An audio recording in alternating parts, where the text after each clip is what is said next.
Currently, I am melting zinc and pouring them in these coin molds in order to have some giveaways at my craft shows for my customers.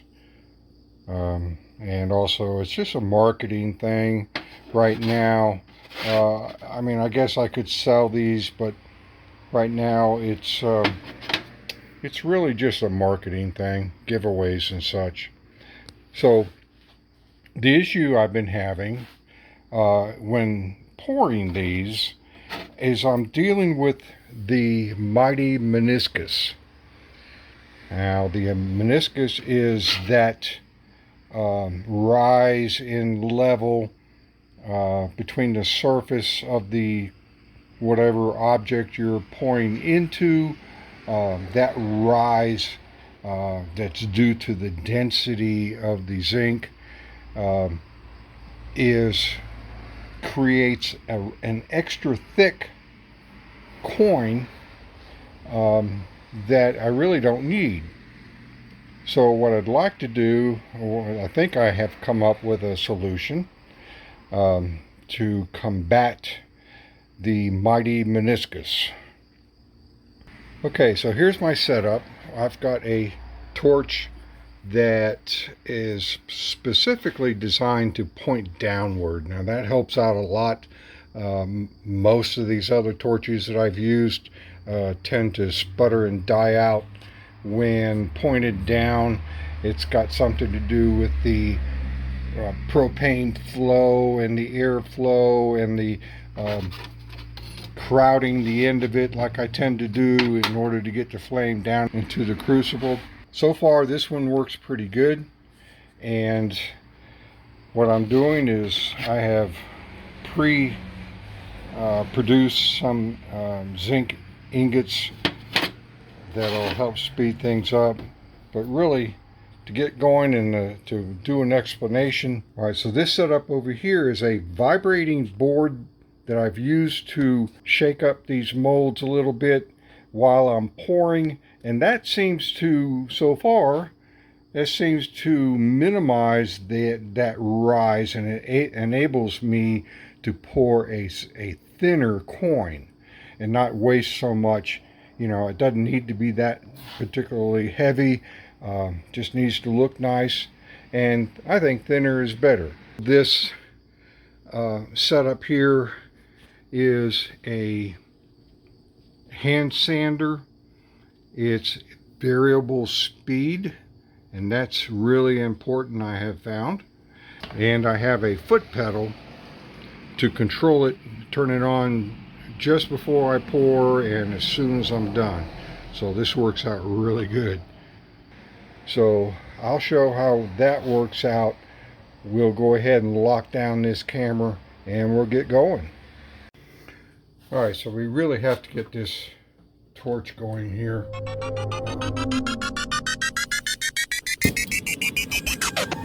So this thing works pretty good.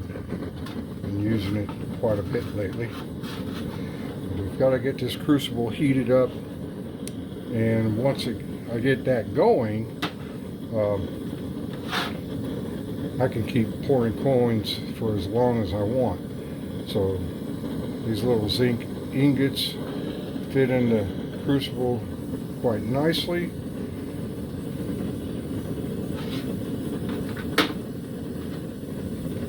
So we'll get a couple of those in progress. Alright, so as far as this vibrating board, like I said, I've got a hand sander hooked up to it. It's got a Velcro attachment plate, so I glued 2 pieces of Velcro to the board. So one of them is attached to the hand sander vibrator. It's an orbital, and the other one is hooked up to these blocks of wood.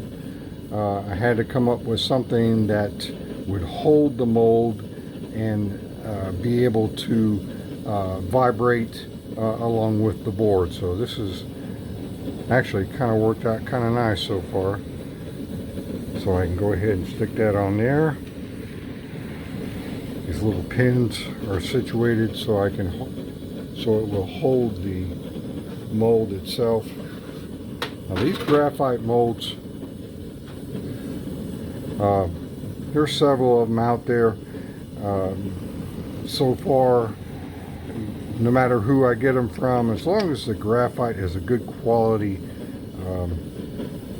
type of graphite, it works pretty well. They're basically indestructible as long as you don't drop them like I have done a couple of times, but even then they haven't chipped or broken on me. So these will fit right inside of this frame. Now I've got a big notch cut out here so that as soon as it's poured I can grab it with my pliers and let it cool and dump it. I want to get this thing off of here as quickly as possible because the glue that was used to attach the Velcro, if it gets too hot it'll come loose, and I'll have a big problem with that.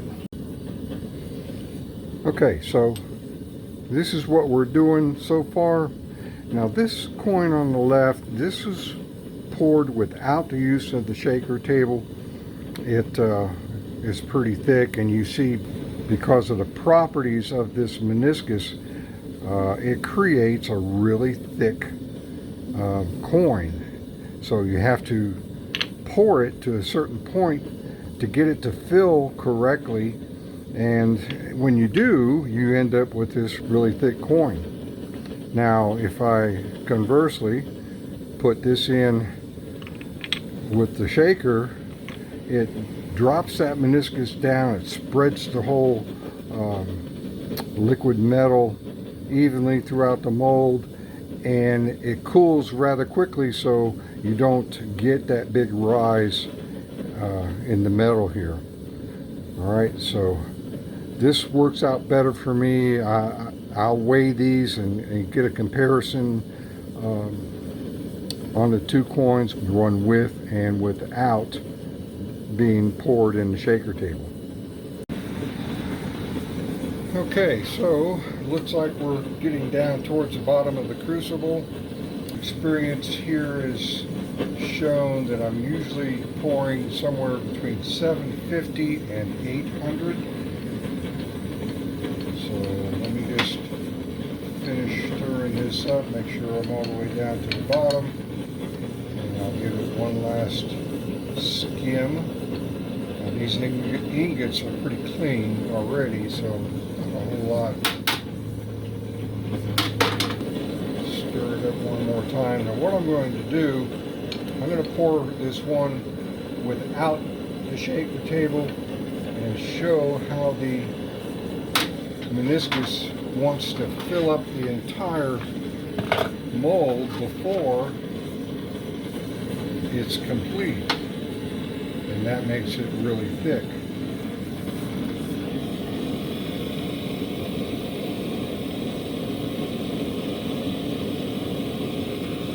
Okay, so that's a full pour.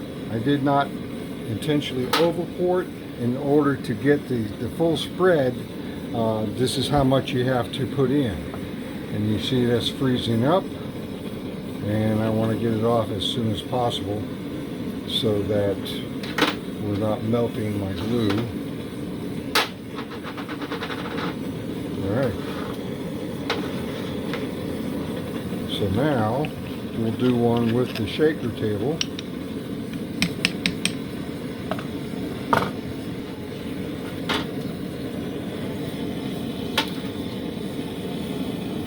Go.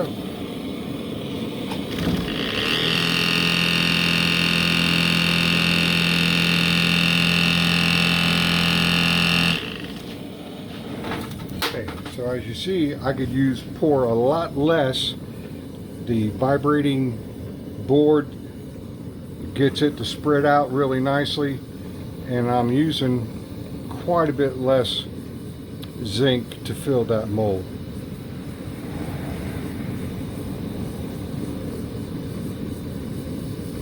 So I think in that regard it's a success, and we'll go ahead and dump her out.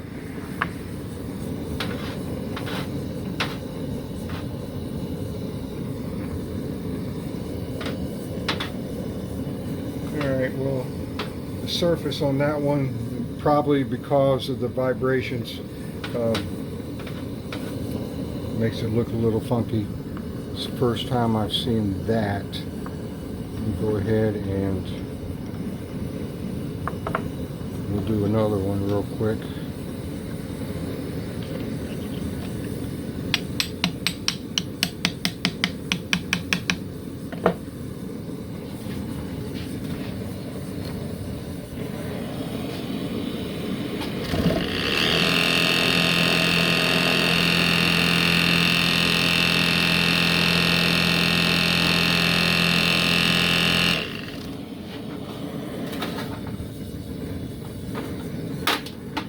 Okay, obviously there's a little bit of a finesse technique to get this done, but you get the idea. We'll see if that one turned out any better. Now I had to double pour that one, so I probably used more than I should have had to. Alright, so I'm going to remelt this one here that turned out really thick.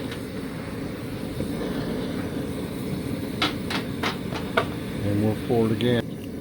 This time I will pre-coat the inside with a little baby powder.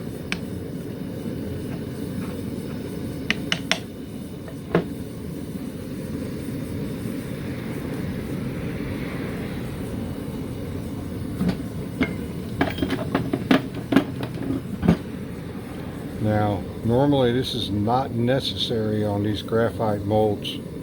It's just that because of the vibrations I'm doing, it causes a little deflection on the surface.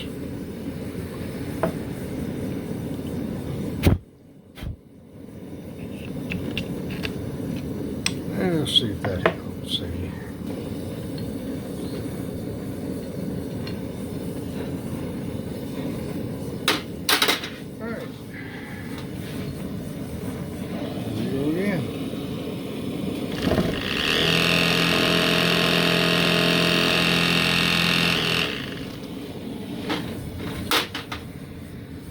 Maybe the key is not to vibrate very long, or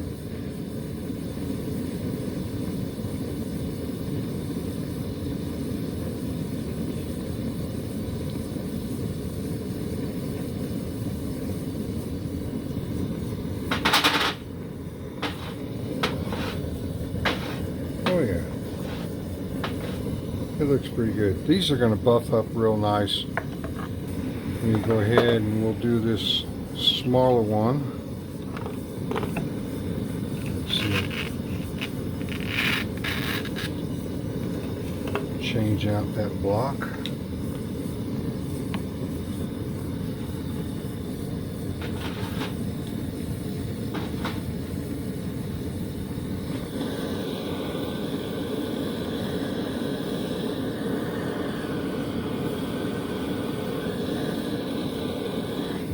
That up a little bit.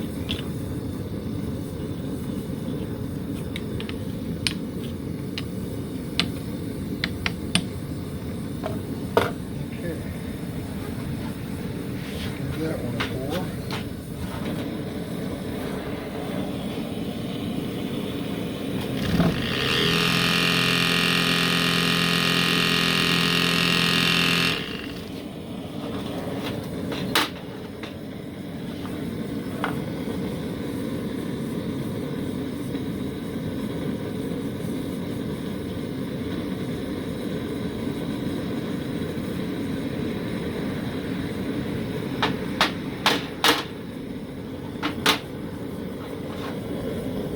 Yeah, that one a little too much on that particular pour. Let's go ahead and remelt this one.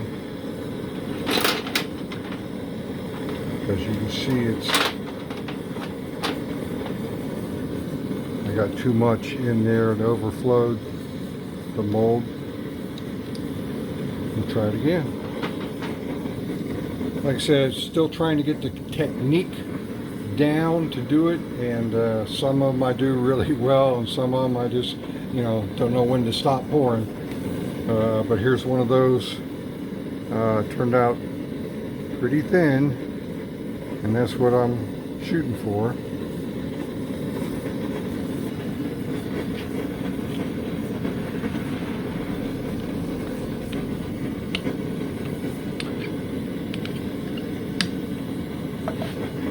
Alright, so I also might have to refine my system a little bit, maybe come up with better ways to attach the molds to these blocks, but right now it seems to be working enough to know that this is a viable solution for pouring these. Here we go, let's try it again.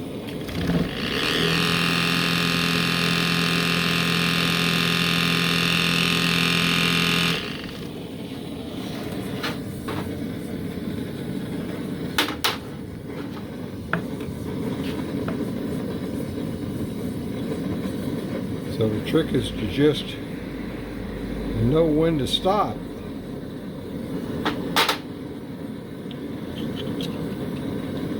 So if I got enough for another one.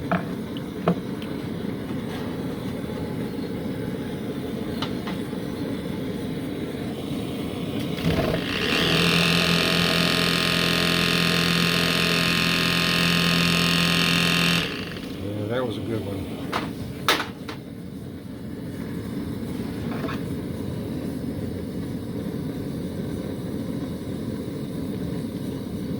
See, as soon as it freezes, you've got to get it out of that box. Yeah, that one turned out nice.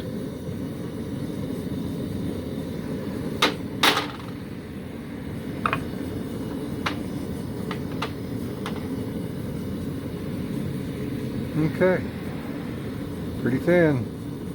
A lot thinner than doing it without, I can tell you that. So just wanted to show everybody that. Thanks for watching. Like, subscribe, hit the bell, and we'll see you on the next one.